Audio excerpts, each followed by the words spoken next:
Give us the sense from inside the Biden campaign of what the issues are they think they have to occupy, high ground they have to occupy and defend.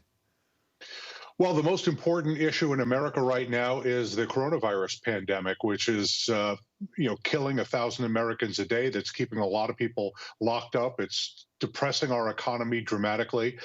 Before we turn to the economy, we really have to address this pandemic. As Kevin said, the two issues are inextricably bound up. And Vice President Biden has put out a detailed plan for how we would not only deal with the pandemic generally, but he just this week put out a plan for how we would deal with reopening schools safely. Trump beats the drum endlessly, open, open, open, but he never uses the word safely because he has no plan for keeping workplaces safe, keeping schools safe, keeping businesses safe. That really needs to be our focus as a society right now, and that's where Joe Biden is focused. Do you believe it's as urgent in people's eyes right now? Because, it's flared up, certainly in New York, New Jersey went down. It flared up in California and Texas went down. We're seeing some in the Midwest now, and we do see jobs starting to come back, right? We had jobless numbers today that were better than expected. They're certainly down under 1 million for the first time. We'll see tomorrow what happens. Are things getting better already? Well, I don't think they are, and I want to push back a little bit on those unemployment claims number that came back today. The actual numbers went up a little bit. It was only in the seasonal adjusting that the Labor Department does that the numbers went down below 1 million. We have 29.2 million Americans currently receiving unemployment benefits. 1 in 5 American workers is right now receiving unemployment benefits, and that's because there are no jobs in the economy. That is a consequence of the pandemic and really grotesque negligence, malign negligence by the Trump administration. He apparently threw his hands up in the air a few months ago and said, well, I can't fix this thing by snapping my fingers, so I give up. So he's got no plan for the pandemic, no plan for the economy, no plan for reopening schools. On the other hand, Vice President Biden has put out detailed plans for all of those things, and he's going to bring us together to try and come up with a common solution. That's really what we need in the United States right now. Well, specifically on the economic plans, because you're right. Certainly, I've read them.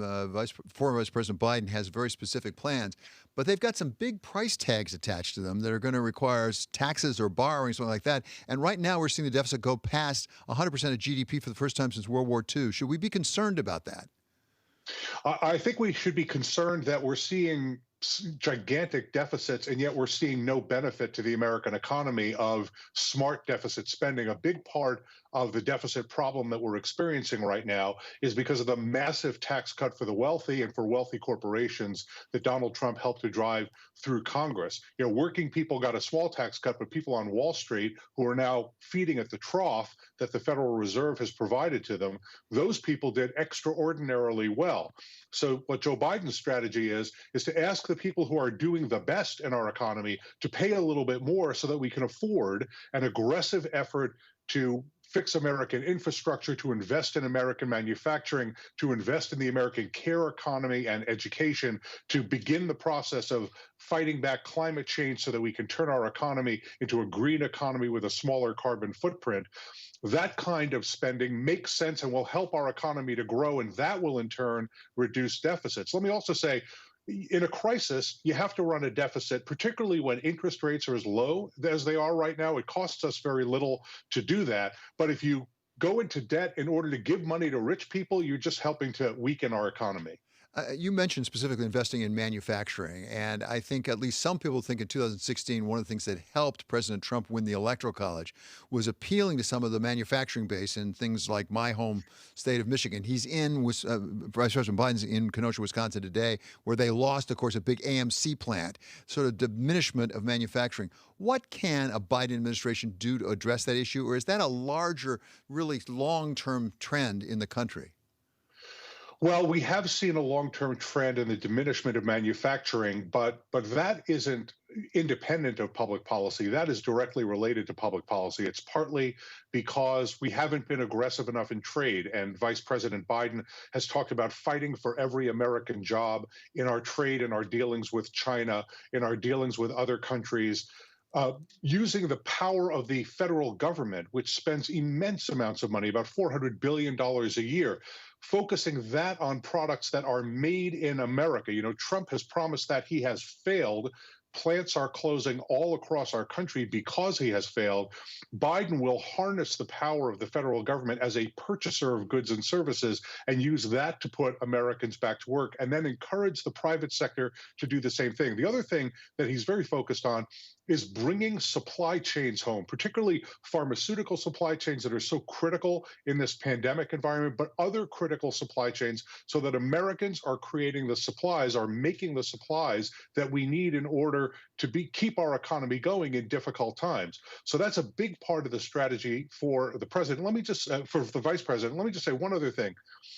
It's important to create jobs, but it's important to create good quality jobs, jobs that pay enough to support a family, that provide retirement savings, health insurance, that give people the middle class lifestyle that Joe Biden is dedicated to rebuilding in the United States. That means unions. It means giving workers the opportunity to choose to organize a union or bargain collectively with their employers. It also means labor standards like a $15 minimum wage, Right. strong prevailing wages for construction workers. We need good quality jobs. That's not what we've gotten under Donald Trump. Seth, I'm going to go back just one half step to taxes. And the reason I'm doing this is because a viewer actually is watching and asked a question, and I think it bears answering. When you talk about taxing people who can afford it, can we really pay for the substantial programs that Vice President Biden is proposing without taxing the middle class? Because most analysis I've seen says, you can't get that much out of the very wealthiest in the corporations. We're not. Joe Biden's not going to raise taxes on anybody who earns under $400,000 a year. The focus is going to be on taking back the money that was given away in the Trump tax cuts to the wealthiest 1% and 0.1% in the United States. Also, tremendous giveaways to wealthy corporations on our country. He's going to raise that marginal tax rate on corporations. He's going to restore the top tax rate for the wealthiest people in our country. Also, he's going to incentivize bringing jobs back to the United States. Donald Trump's tax cut bill actually subsidized American corporations moving their jobs overseas. Joe Biden is going to reverse that and use the tax code in order to force those companies to bring their jobs back to the United States so that Americans can have those jobs.